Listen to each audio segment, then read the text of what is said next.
শিক্ষা খাতে যে দুর্নীতিটা হয় আর স্বাস্থ্য খাতে যে দুর্নীতি হয়, দুর্নীতি সমস্ত প্রশাসন অন্যান্য সব মিলে এর ধারে কাছে না।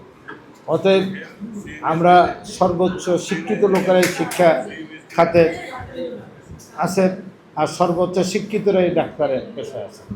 অতএব আমরা আমাদের মানসিক অবস্থাটা যদি পরিবর্তন করি, এই দেশ পরিবর্তন হতে বেশিক্ষণ লাগবে না। দুইটা খাতে সর্বোচ্চ বরাদ্দ, একটা হলো শিক্ষা আর একটা হলো স্বাস্থ্য। এই দুই খাতে বাংলাদেশে যা দুর্নীতি হয়, সব ডিপার্টমেন্ট, পুলিশে বলে আর কি দুর্নীতি করে। পুলিশরা তো শিক্ষা খাতের দুর্নীতির কাছে একটা নস্য, এটা কিচ্ছু না।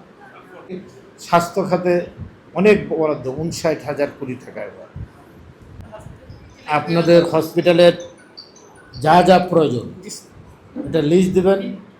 আপনি 6 মাসের মধ্যে, বেশি টাইম দিলাম না, 6 মাসের মধ্যে আপনার এই হসপিটালের পূর্ণাঙ্গ আপনি যা চাইবেন আপনি তাই পাবেন।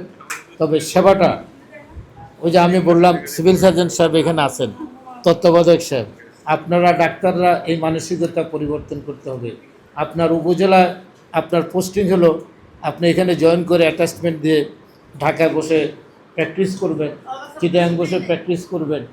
এই মানসিকতা থেকে আপনাদেরকে বেরিয়ে আসতে হবে, নাহলে এত পদ খালি থাকে না। এখানে ডাক্তার আছে, পোস্টিং আছে, আপনি প্র্যাকটিস করেন ঢাকা, চিটাগাং, আপনি বিভিন্ন জায়গাতে। অতএব এর থেকেও আমাদের ডাক্তার ভাইদের বেরিয়ে আসতে হবে। এবং এর জন্যই বোধহয় আইনও একটা হচ্ছে, আপনি পাশ করার পরে আপনার ইউনিয়নে, উপজেলায় মিনিমাম 2 বছর আপনাকে চাকরি করতে হবে। এর বাইরে নাহলে আপনার কী বলে এটাকে, আপনাদের সনদ বাতিল হয়ে যাবে। এটা তারেক রহমান সাহেব করতেছেন এবং এটা সুন্দরভাবে, যাতে ডাক্তার সাহেবরা মানুষের সেবা করেন।